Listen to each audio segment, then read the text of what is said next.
ಓ ನಮಃ ಶಿವ ಗುರುದೇವ. ಯೂಟ್ಯೂಬ್ ಚಾನಲ್ಗೆ ಸಬ್ಸ್ಕ್ರೈಬ್ ಮಾಡ್ಕೊಳ್ಳಿ. ತುಂಬ ಧನ್ಯವಾದಗಳು. ಶರಣಾರ್ಥಿ.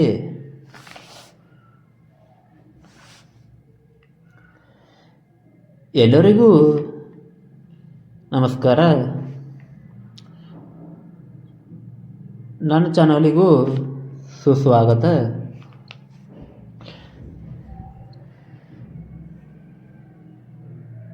ನಿಮ್ಮ ಚಾನಲ್ಗೂ ಸುಸ್ವಾಗತ. ಉತ್ತರ ಕನ್ನಡ ಜಿಲ್ಲೆ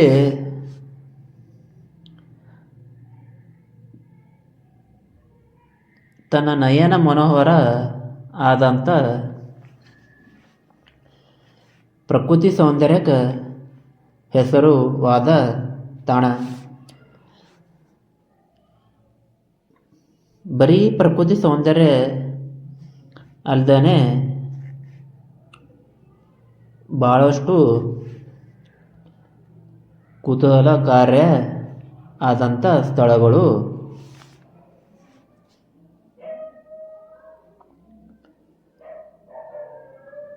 ಉತ್ತರ ಕನ್ನಡ ಜಿಲ್ಲೆ ಒಳಗೆ ನಮಗೆ ನೋಡ್ಲಿಕ್ಕೆ ಸಿಗ್ತಾವ. ಅದೇ ಶಿರಸಿ ತಾಲೂಕು ಒಳಗಿರುವಂಥ ಸಹಸ್ರಲಿಂಗ ಅನ್ನೋದು ಒಂದು ಥರ ಕುತೂಹಲಕಾರಿ ಆದಂಥ ಕ್ಷೇತ್ರ ಹೇಳ್ಬೋದು.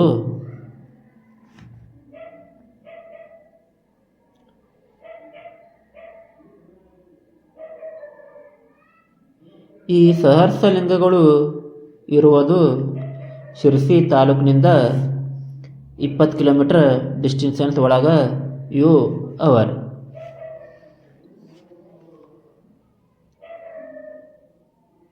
ಒಂದು ಶಾಲ್ಮಲ ನದಿ ಅನ್ನುವಂಥ ಹರಿಯುವಂಥ ನದಿ ಅದ ರೀ.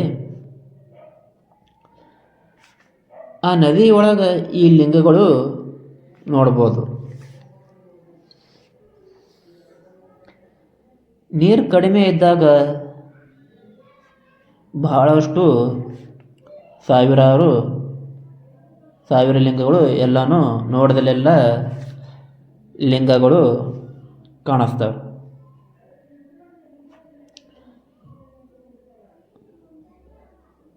ಅದೇ ನೀರು ಜಾಸ್ತಿ ಇದು ಅಂತ ಹೇಳಿದ್ರೆ ಕೆಲವೊಂದು ಎತ್ತರಕ್ಕೆ ಲಿಂಗಗಳು ಮಾತ್ರ ನೋಡ್ಲಿಕ್ಕೆ ಸಿಗ್ತಾವೆ.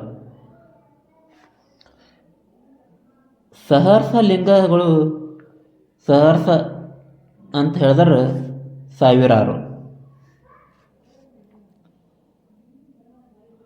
ನೋಡಿದಲ್ಲೆಲ್ಲ ಎಲ್ಲನೂ ಕೂಡ ನಿಮಗೆ ಲಿಂಗಗಳು ಕಾಣಿಸ್ತವೆ.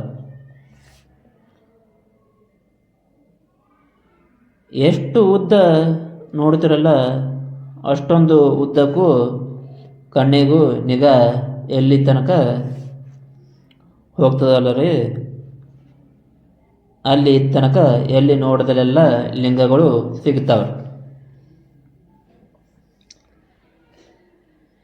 ಲಿಂಗ ಅಲ್ಲದೆ ಕೆಲವೊಂದು ಸರ್ಪದ ಮೂರ್ತಿಗಳು, ಬಸವಣ್ಣನ ಮೂರ್ತಿಗಳು. ಇನ್ನೊಂದು ವಿಶೇಷತೆ ಏನು ಅಂದ್ರೆ ಹೇಳಿದ್ರೆ ಪ್ರತಿಯೊಂದು ಲಿಂಗ ಎದುರು ಕೂಡ ಒಂದು ಬಸವಣ್ಣ ಕೆತ್ತನೆ ಮಾಡಲಾಗಿದೆ. ಇದರ ಹಿಂದೆ ಕೂಡ ಒಂದು ಬಹಳಷ್ಟು ಆಶ್ಚರ್ಯಕರವಾದ ಇತಿಹಾಸ ಕೂಡ ಅದ. ಈ ಶಾಲ್ಮಲಾ ನದಿ ಅದಲ್ಲ ರೀ, ಇದು ಕಾಡಿನ ಮಧ್ಯೆ ಹರಿಯುವಂಥ ಒಂದು ನದಿ ಅದ. ಅದರ ಸಲುವಾಗಿ ಬಹಳಷ್ಟು ಹಲವಾರು ಔಷಧಿ ರೂಪದ ಅದ ಅಂತ ಹೇಳಿ ಇದರ ಒಳಗೆ ಕೆಲವರು ತೀರ್ಥ ರೂಪದಾಗ ಸೇವನೆ ಮಾಡಿದಾರ. ಇನ್ನು ಕೆಲವರು ಇದರ ಒಳಗೆ ಮುಳುಗಿ ಪಾಪಗಳನ್ನು ದೂರ ಮಾಡ್ಕೋತಾರೆ. ಇಲ್ಲಿ ಯಾಕೆ ಸಹಸ್ರ ಲಿಂಗಗಳನ್ನು ನಿರ್ಮಾಣ ಮಾಡಿದ್ರು ಯಾಕಂತ ಕೇಳ್ರಿ, ಹೇಳ್ತೀವಿ. ಸಹೋದಿಯ ಮೊದಲನೇ ಅರಸನಾದಂಥ ಅರಸಪ್ಪ ನಾಯಕ ಅವನಿಗೆ ಮಕ್ಕಳು ಆಗಿರಲಿಲ್ಲ ಅಂತ ಮಕ್ಕಳು ಆದರೆ ಈ ರೀತಿ ಲಿಂಗಗಳು ಸಹರ್ಸ ಲಿಂಗಗಳು ನಿರ್ಮಾಣ ಮಾಡ್ತೀನಿ ಅಂತ ಬೇಡ್ಕೊಂಡಾಗ ಮ್ಯಾಲ ಅವನಿಗೆ ಮಕ್ಕಳು ಆದಮೇಲೆ ಮ್ಯಾಲ ಈ ರೀತಿ ಲಿಂಗಗಳು ನಿರ್ಮಾಣ ಮಾಡಿದ್ರಂತ. ಅದು ಅಲ್ಲದೆ ಇದು ಒಂದೇ ರಾತ್ರಿ ಒಳಗೆ ನಿರ್ಮಾಣ ಮಾಡಿದಂಥ ಲಿಂಗಗಳು ಅವ ಅಂತಾರೆ. ಕೆಲವೊಂದು ಲಿಂಗಗಳು ಇನ್ನು ಕಂಪ್ಲೀಟ್ ಅವ. ಇದರ ಅಂದ್ರೆ ಕೆತ್ತನೆ ಅರ್ಧಕ್ಕೆ ಬಿಟ್ಟವಂಥ ಲಿಂಗಗಳು ಇಲ್ಲಿ ನೀವು ನೋಡ್ಬೋದು. ಅಷ್ಟಕ್ಕೂ ಹರಿಯುವಂಥ ಶ್ಯಾಮಲ ನದಿ ನಡುವೆ ಯಾಕೆ ಲಿಂಗಗಳು ಸ್ಥಾಪನೆ ಮಾಡಿದ್ರು ಅಂತ ಹೇಳ್ತೀವಿ ಕೇಳು. ಪೂಜೆ 3 ಟೈಮ್ ಲಿಂಗ ಆಗಬೇಕು ಅಂತ ಹೇಳಿ, ಹರಿಯುವಂಥ ನೀರು ಅಭಿಷೇಕ ಆಗಬೇಕು ಅಂತ ಹೇಳಿ ಆದರೂ ಒಂದು ಯೋಚನೆ ಮಾಡಿ ಇಟ್ಕೊಂಡು ಇಲ್ಲಿನ ನೀರಿನ ಮಧ್ಯೆ ಲಿಂಗಗಳು ಸ್ಥಾಪನೆ ಮಾಡಿದರು. ಈ ಕಡೆ ಒಂದು ಏನು ಮಾಡ್ಯಾರ ಅಂತ ಹೇಳಿದ್ರೆ, ಶಾಲ್ಮಲ ನದಿ ಅಡಾಲವಾಗಿ ಒಂದು ಸೇತುವೆ ಕೂಡ ಕಟ್ಟ್ಯಾರ.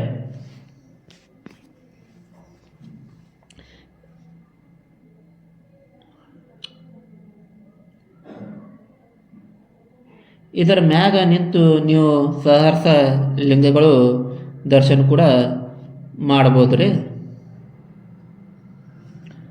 ಅದು ಅಲ್ಲದೆ ಈ ನದಿ ಪ್ರಕೃತಿ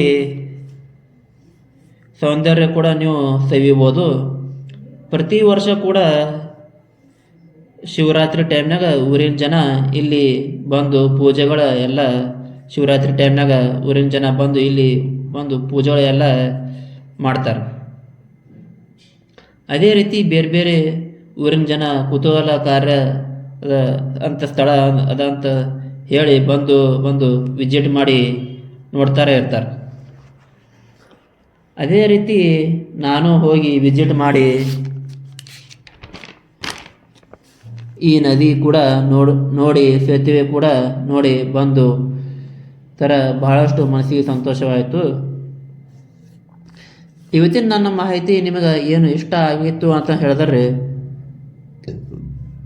ಲೈಕ್ ಮಾಡಿ, ಕಮೆಂಟ್ ಮಾಡಿ, ಫಾಲೋ ಮಾಡಿ, ಶೇರ್ ಮಾಡಿ, ಸಪೋರ್ಟ್ ಮಾಡಿ, ಸಬ್ಸ್ಕ್ರೈಬ್ ಮಾಡೋದು ಮರಿಬೇಡ್ರಿ. ಇನ್ನೂ ಹೊಸ ಸ್ಥಳಗಳು ಪರಿಚಯ ನಾನು ನಿಮಗೆ ಮಾಡಿಕೊಡ್ತೀನಿ ಇರ್ತೀನಿ. ಅಲ್ಲಿವರೆಗೂ ತುಂಬ ಧನ್ಯವಾದಗಳು.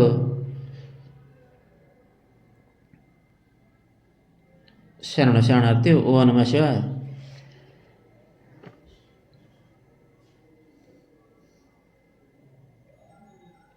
Thank you for watching.